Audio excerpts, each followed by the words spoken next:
Nesse segundo vídeo sobre conservação de populações, a gente vai falar de algumas ações de conservação que podem ser usadas para manejar populações e impedir os seus declínios populacionais. De populações que estão em declínios. Então, a primeira coisa é tentar parar as fontes de degradação, tentar identificar o que está ameaçando aquela população e diminuir essa degradação ou esse distúrbio. E aí, depois, introduzir ou melhorar as condições dos recursos, de forma que eles fiquem mais favoráveis para aquela população.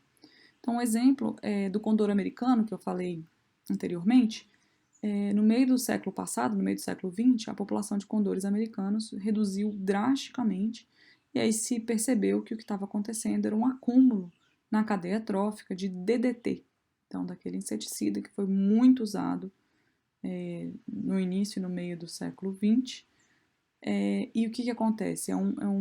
São compostos que se acumulam na cadeia trófica, e o condor americano é um bicho de topo de cadeia, então ele estava comendo organismos que estavam cada vez com maior quantidade de DDT, né, o que vai se acumulando na cadeia. E aí os ovos, o que aconteceu? O DDT se acumulava nas cascas dos ovos, os ovos ficavam muito frágeis, e quando as fêmeas sentavam para chocar, o ovo quebrava. E isso, obviamente, estava impedindo a sobrevivência dos filhotes, né, o crescimento populacional, o recrutamento de novos filhotes. Então, se perceber isso, foi uma grande comoção, imagina, o símbolo dos Estados Unidos, e aí se disse, bom, vamos primeiro banir o DDT, vamos parar de usar DDT nos Estados Unidos, e outros países seguiram essa norma diante dessas evidências, alguns com mais, outros com menos rapidez. Aqui no Brasil isso foi usado até o final do século XX, praticamente. E vamos começar a introduzir comida para esses para esses condores que não tenham contaminantes. Então eles começaram a criar bichos em laboratório que não tivessem expostos a nada ambiental com DDT e, portanto, não tivessem contaminados com essas substâncias e soltar nas áreas de ocorrência do condor. Então não adianta você querer dar comida para um bicho que é um caçador, não adianta você querer dar carne morta, um bicho morto para um caçador, ele não é um detritívoro, né? Ele é um caçador. Então o que eles faziam era soltar os bichos nas áreas de ocorrência para que eles tivessem uma maior chance de caçar bichos sem DDT do que com DDT. E também o bicho criado em laboratório não vai ter tanta habilidade para fugir de um predador quanto os bichos da natureza. Então, obviamente, vocês podem imaginar que isso foi um custo enorme, né? Primeiro, para se descobrir, os condores americanos fazem ninhos em penhascos. Então, para se descobrir que era esse o problema, já é todo um evento para você conseguir chegar até os ninhos desses bichos. Também reintroduziram, pegaram ovos dos ninhos, chocaram em cativeiro, botaram os filhotes de volta. Várias estratégias para manter aquelas populações que hoje continuam existindo na natureza graças a todos esses esforços, certo? Então, o que também foi feito ali foi um aumento da população de presas, apesar de que o problema não era a quantidade de presas, e sim a contaminação dessas presas. Em outros casos, é possível que esteja faltando água para alguns bichos, algumas populações. Então, você pode introduzir reservatórios de água, aumentar o suprimento de água. Tem várias estratégias possíveis. Tá?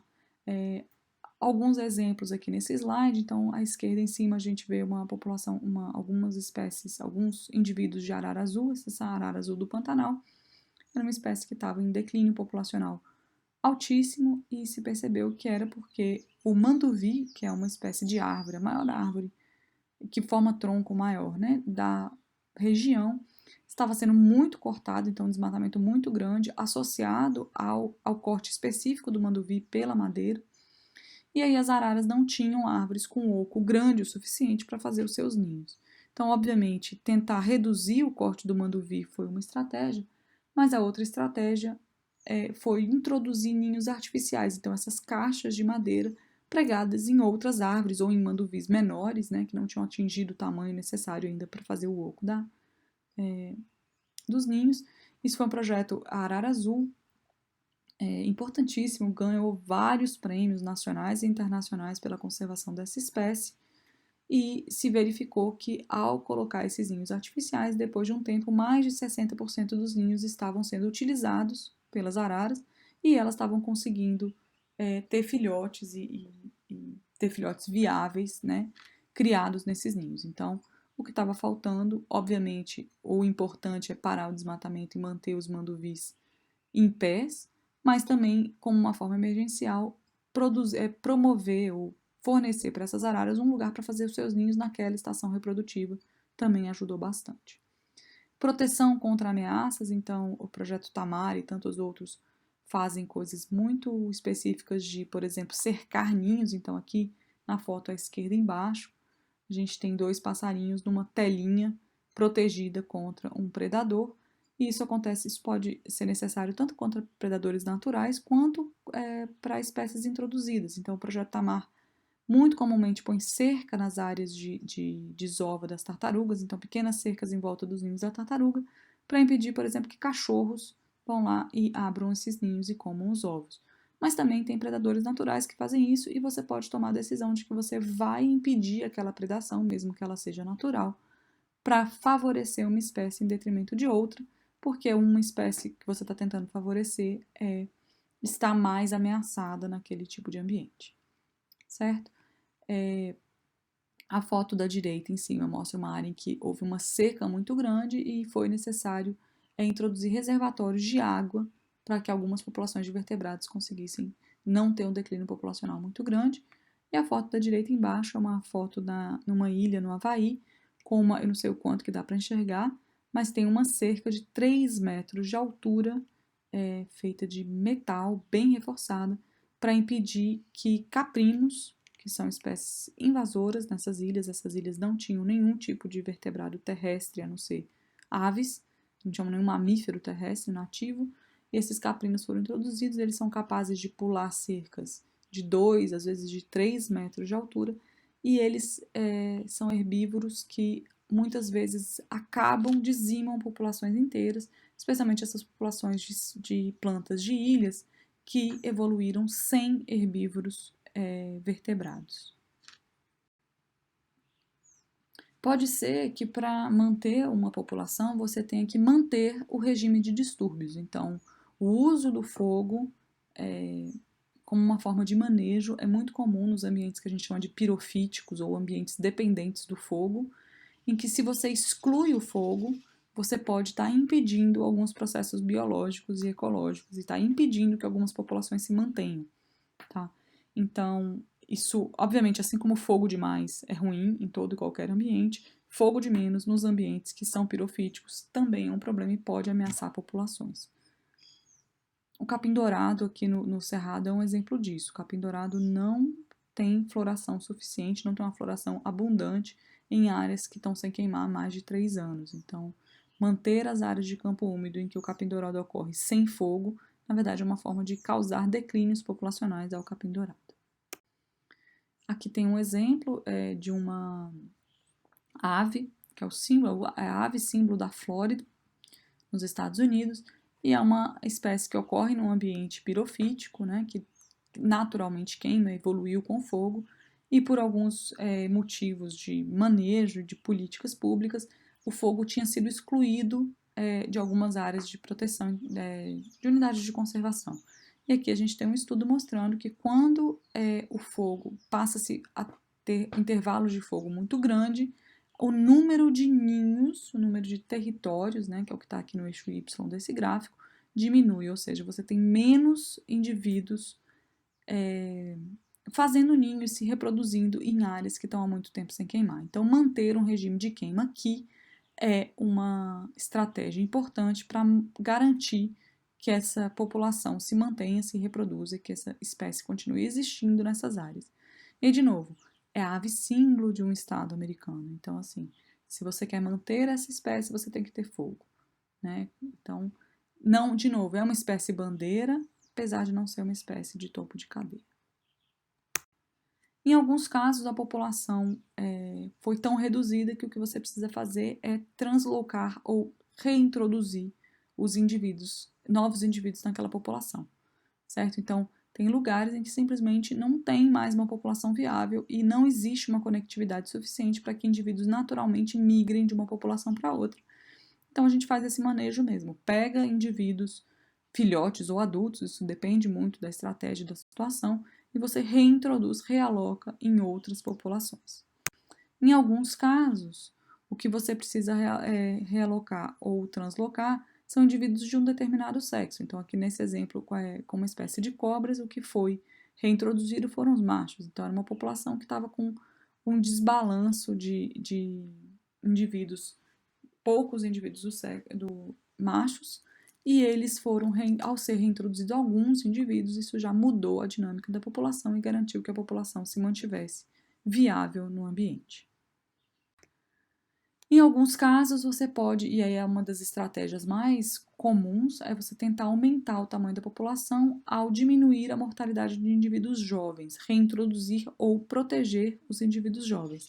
Então, eu já dei o exemplo do projeto Tamar cercando ninhos de filhotes de tartarugas, então, nessa foto à esquerda em cima, ou mesmo, isso o projeto Tamar especificamente não necessariamente faz, mas outros fazem, de criar os filhotes em cativeiro para depois liberados na natureza. E o plantio de mudas e proteção dessas mudas é muito comum para plantas, especialmente plantas lenhosas e árvores. E aí eu venho fazer uma pergunta.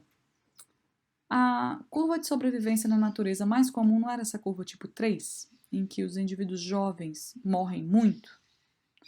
Então, será que adianta proteger esses jovens? Será que adianta plantar mudas? Será que adianta proteger ovos e filhotes? Coisa que a gente tem que pensar ecologicamente, né? Então, eu vou falar do projeto Tamar, que é o projeto, acho que todo mundo conhece no Brasil, e ele é muito famoso, tem um serviço ambiental importantíssimo de proteger e reintroduzir milhões e milhões de pequenas tartarugas ao mar, chamar a atenção do público, né? Tem muitas estratégias de comunicação maravilhosas do projeto Tamar, e, na verdade, a parte que todo mundo conhece do projeto Tamar é essa coisa de proteger os filhotes e liberar os filhotes na natureza.